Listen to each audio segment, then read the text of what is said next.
Ay narito. Walang pistahan dito sa Oval City. Ay di pa ay di purong responsibilidad tayo ngayong araw. Asikaso ng mga dapat asikasuhin. Hal sa maghapon, maigi na lang pagdating sa gabi ay may okasyon. Pagkaantak ng mga pagkain, lalo na't libre.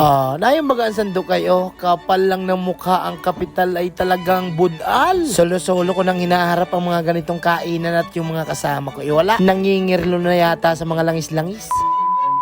Alright mga ma'am sir, kumusta po kayong lahat? Aga ng gising ko nitong araw na ito. Alas 7 pa lang ay nag-aalmusal na ako. Turulog pa ang mga kasama ko dito sa bahay. Nag-aga nga ako ng gising at nanganing makatulong-tulong naman sa garden sa school ng aking anak. Kahit mamungaw-mungaw pa ay larga. Hirap akong magising ng maaga ay puyat ng puyat sa gabi kasi cellphone. Aba na yun? Nandito na ako sa sentral. Gulpi ng pinagbago. Pero yung garden ay dito lang sa dati. Dito pa rin sa likod ng classroom ni Sir Tito. Sa gilid na baga ng ilog labo. Yung dating dinadaanan ng mga paratamban sabay ligo sa ilog. Balbag ko na lang kalkag sa lupa. Aalisin daw itong nakatambak na basura. Ay sabi ko kay ma'am, ay sige anakin ma'am, walang kabagay-bagay. I'll try my best. Nayan, gulping nagpuntang mga kamamshi natin. Tulong-tulong. Shout out po dyan sa mga kananay ko dyan at sa mga katatay. Ay anak ng ganito pala yung feeling kapag may estudyante ka na. Parang kahapon lang ay ako yung estudyante dito. Ngayon ay ako na yung may estudyante. Nangyayari na ang mga sinasabi ng aking mga magulang nung araw. Tama pala sila. Kaya pala lagi tayong pinagsasabihan, pinagagalitan, yung pala ay paalaala lamang. Ay di bali, basta ang mahalaga ay importante. Kada 10 minuto ko nang kakakalkag nitong basura ay pahinga ako. Ngayon na lang pati ako nagising ng maaga. Kadalasan ay alas 8:30 na ang gising. Aba na yun. Kaya pa, nakakapanibagong maigi. Pero sa isang banda ay maganda naman ito sa katawan natin. I-exercise baga. Gusto ko na rin naman sanang masanay na magising ng maaga para mahaba pa yung oras bago magtrabaho. Kaya lang pag nakikita ko yung orasan na maaga pa ay inaabot ng kabagukan. Aba ano nga nananakin yan? Ano kaya ang gamot sa kabagukan? Ano? Pero pag naisip ko naman yung mga responsibilidad ko ay inaalis ko sa katawan ko yung kabagukan. Aba ay yung pala ang gamot sa kabagukan. Responsibilidad. Siya nga sus na galing yan. Nung pagsabi nga sa akin ni Master na kailangan daw magtulong dito sa garden ng school ng aking anak na si Calib ay sabi ko ay sige. Kahit anong antok ko pa sa umaga ipinilit ko talaga makabangon at yun nga ay responsibilidad.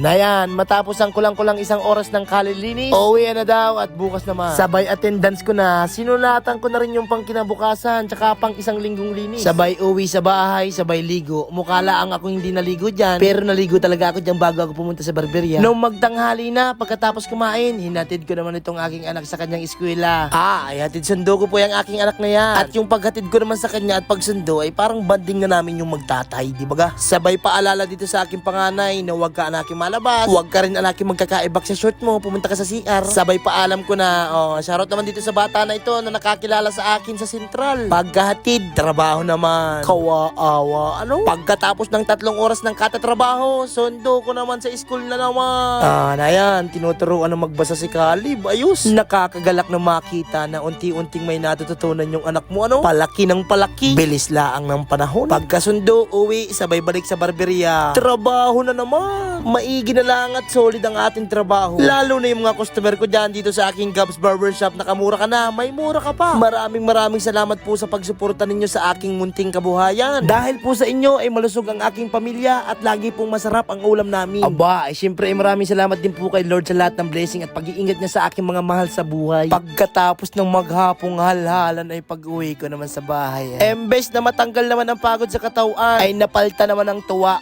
Tawa ko ng tawa, tingnan mo naman ang itsura ni Master. Nakasimangot na naman. Anong hala na anak niya si Master? Imbis na timplahan ako ng kape ay pait ng mukha ang pinatikim sa akin. Aba ano yun? Ay habang naandito naman ako sa aming bahay ay may naririnig akong tugtugan. Ang pala naman ay birthday ng aking kapitbahay na si Boss Alvin Talyado.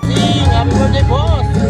Bati ko ng happy birthday kay Boss Alvin Baning Talyado. Sabay diretso na kaagad ko nasa inyong mga pagkain. Saktong-sakto yung dating ko naman at nagkakarain na. Wala na pating pila. Ay di ano pa naman, diretso ko na kaagad habang libre pa. Bukas may bayad na yan. Ay pwerte anakin. Sulit naman kako ang pagod maghapon. Na yan, tingnan mo naman nga ni yung mga pagkain ay Talagang dinasik namang intiro yung plato ko. Bastante talaga ang aking intiro. Bagay ganito. Ay na ito ang pinakamatindi. yung takal ng lechon ni madam ay talagang mabisa. Ayos anakin, kakampi anakin ito si madam. Kala ko ay isa-isang takalaang ay dinubli naman ni madam. Papaanhin ko na anakin ito, pero ay maraming salamat po anakin sa iyo, manajira. Nayan, tingnan mo naman yung damak, talagang intirong pamaulo, ano? Si may mount bagakay ng pagkain, ano? Shoutout po dyan, kada sketcherman ng Barangay X7. Sabay kain. Kain po tayo, mga mamser. Mayat maya ang tingin ko sa pagkain ko. Ang dami ko nang nakakain parang wala pang nababawas. Parang hindi anakin ito kakayanin ng 5 minuto. Pero hindi naman nag-abot ng 10 minuto ay napapadamak na ako ulit. Kaya lang ay naisip ko ay meron anaking live band. Sigurado anakin mamamam ito. Sige anakin, tama na anakin itong damak ko na ito at nanganing makamamam naman paminsan-minsan. Huwag naman yung puro trabaho.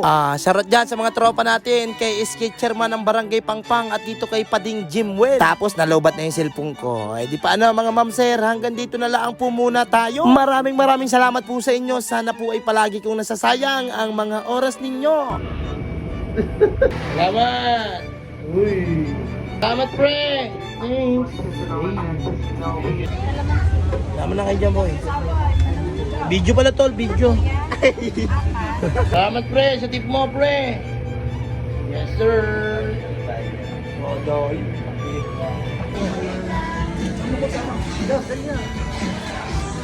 Video pala mga boss, video. Mga followers boss.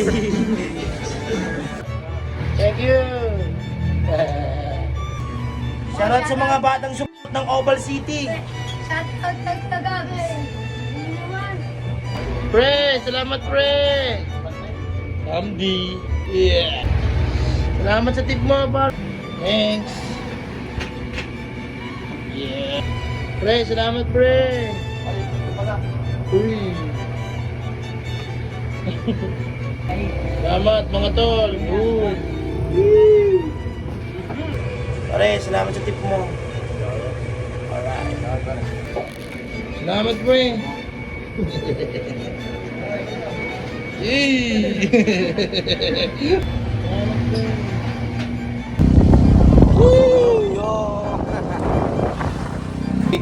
Salamat pre. Video. Salamat po si. Pare. Salamat sa pinamano mo dyan.